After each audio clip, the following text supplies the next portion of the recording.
Okay guys, तो RAC का unit 2 हम पढ़ रहे थे, वेपर कंप्रेशन साइकिल। पार्ट 8 में हम पढ़ेंगे simple vapour compression cycle with accumulator और प्री कूलर। ओके, तो जो लेक्चर सीरीज अभी चल रहा है, method of improving simple saturation cycle जो हमारा है, रेफ्रिजरेटर प्रोसेस को कैसे इम्प्रूव करें। सिंपल सैचुरेशन साइकिल वाले जो भी रेफ्रिजरेटर हैं उनके एफिशिएंसी को या उनको कैसे इम्प्रूव करें इन द केस ऑफ उनको शॉर्ट करके, उनको कॉम्पैक्ट करके, सीओपी बढ़ाकर, ऐसे।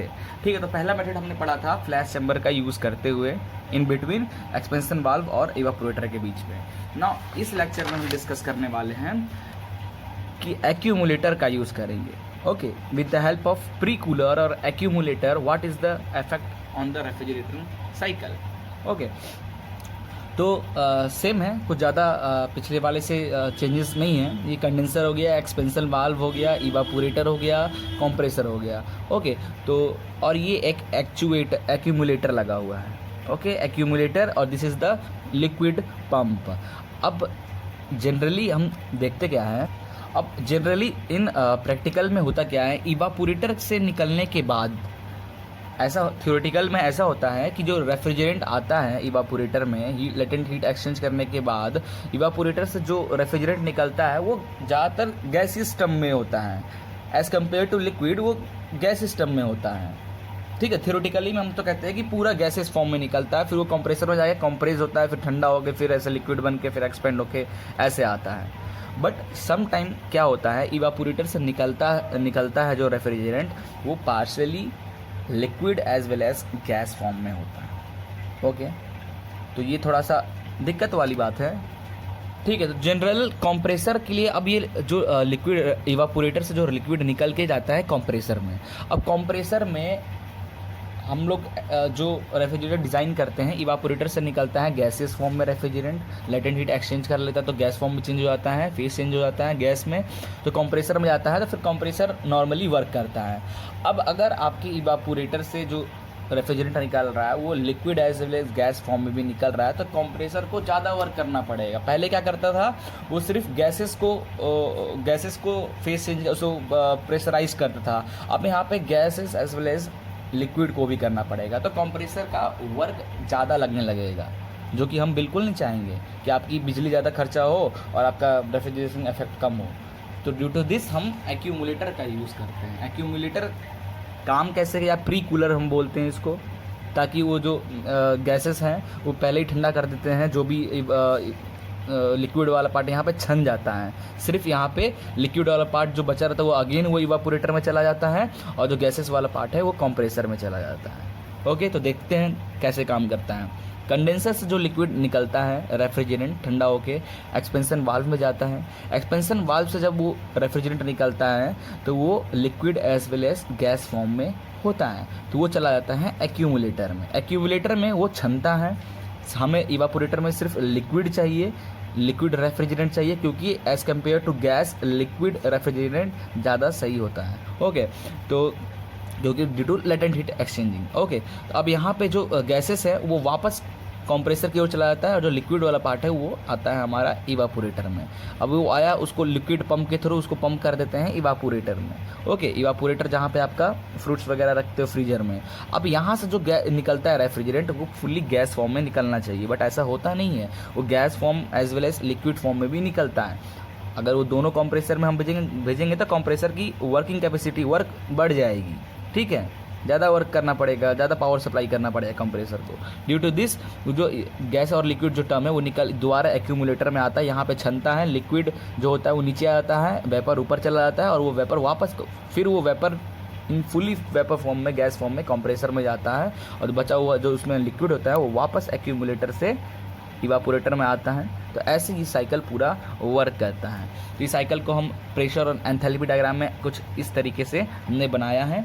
This point is 1 2 3 4। ओके, और this is 1 dash and this is 4 dash. What is 1 dash? Evaporator में जो हम इस पॉइंट पे वेपर फॉर्म में निकलना चाहिए तो नहीं निकलता है, वो थोड़ा वेट रहता है, तो इसलिए हमने ये हमारा वेपर लाइन है, ये हमारा लिक्विड लाइन है, इसलिए इससे पहले हमने बताया एक्चुअल में ऐसा होता है। डॉटेड लाइन एक्चुअल बता रहा है, तो 1 डैश। ओके, दिस इज 2 है तो एंथैल्पी 2 हो जाएगा, 1 है तो H1, वन डैश है तो H1 डैश, 4 है तो H4, और ये दोनों परपेंडिकुलर तो हम बोल सकते हैं H4 is equal to HF3 and this is H4 dash, तो we can write that HF4 dash is equal to HF1.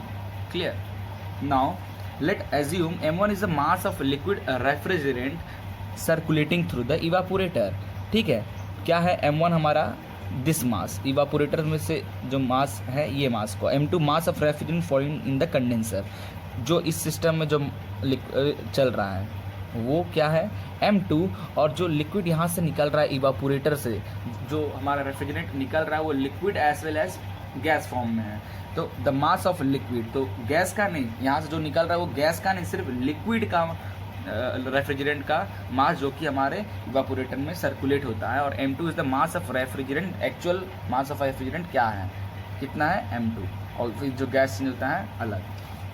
तो since accumulator is insulated, therefore there is no heat exchange. Due to this, thermal equilibrium case will be developed. Now according to heat balance, heat taken by the accumulator is equal to heat given out by the accumulator. अब heat taken का ये जो term है ये एक आ रहा है, और कितना हमारा ये भी आ रहा है, क्लियर, और एक ये आ रहा है. ध्यान से देखोगे एक्यूमुलेटर में हीट क्या हो रहा है, हीट टेकन, हीट ले रहा है, तो एक तो इधर से जा रहा है पावर, एक पावर इधर से जा रहा है. ठीक है, क्लियर. तो इन दोनों टर्म को, तो यहाँ पे M2 है तो M2H4, क्लियर, M2H4, M2 और ये एंथैल्पी 4 का H4 प्लस ये आ रहा है, तो M1H1 dash, M1H1 dash is equal to heat out, एक ये जा रहा है आउट, एक ये आउट जा रहा है. Clear.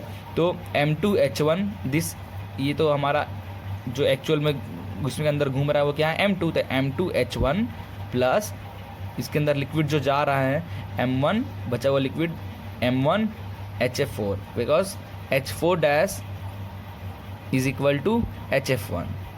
Okay, or we can write it H4 dash, HF4 dash. Okay, and H4 is equal to HF3. Now find M1.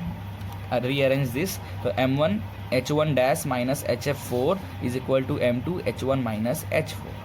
Okay, therefore M1 is equal to M2, इसको इधर ट्रांसफर कर दिए, this हो गया. Now H4 is equal to HF3, H4 is equal to HF3, तो हम लिख सकते हैं HF3. Now what is the refrigerating effect in evaporator. Refrigerating effect क्या होगा, क्या जा रहा है, M2 जा रहा है, तो इसमें मास M1 ट्रांसफर हो रहा है, तो M1 H1 dash minus H4 dash, तो M1 H1 dash minus HF4 dash, which is equal to, when you put the value of M1 in there, this part and this part will be cancelled and it gives M2 H1 minus HF3. Clear. Now what is the work done in compressor, where is compressor, this is compressor, what is the work done, यहाँ से क्या निकल रहा है M2, तो M2 H2 minus H1, H2 minus H1 M2. Now this upon this is equal to COP of the refrigerator. Okay, M2 cancels, COP is H1 minus HF3 upon H2 minus H1, and the power required to the driven compressor is work done of the compressor upon 60 kilowatt. Okay, now in case of refrigerating effect, COP and the power remains same as a saturation system. जो हमारा simple saturation system का simple vapour compressor cycle है उसकी तरह same to same है, कोई changes नहीं हो रहा. It means the accumulator is used only to protect the liquid refrigerant to flow into the compressor. Okay, तो and thus dry compression is always ensured. तो हम जनरली एक्यूमुलेटर का use इसलिए करते हैं ताकि हमारे कंप्रेसर में ज़्यादा वर्कलोड ना पड़े, ज़्यादा पावर ना देना पड़े कंप्रेसर को प्योर गैसेस फॉर्म में आना चाहिए ताकि वो इजीली कंप्रेस कर सके, लिक्विड वाला पार्ट जो है वो छन कर वापस उधर चला जाए. तो जनरली हमारा ये काम है एक्यूमुलेटर का. इससे कोई भी रेफ्रिजरेशन इफेक्ट नहीं चेंज होगा, कोई भी COP और कोई भी पावर में कोई भी बदलाव नहीं होगा, सब सेम होगा जो कि हमारा सिंपल सैचुरेशन साइकिल है उसकी तरह. क्लियर.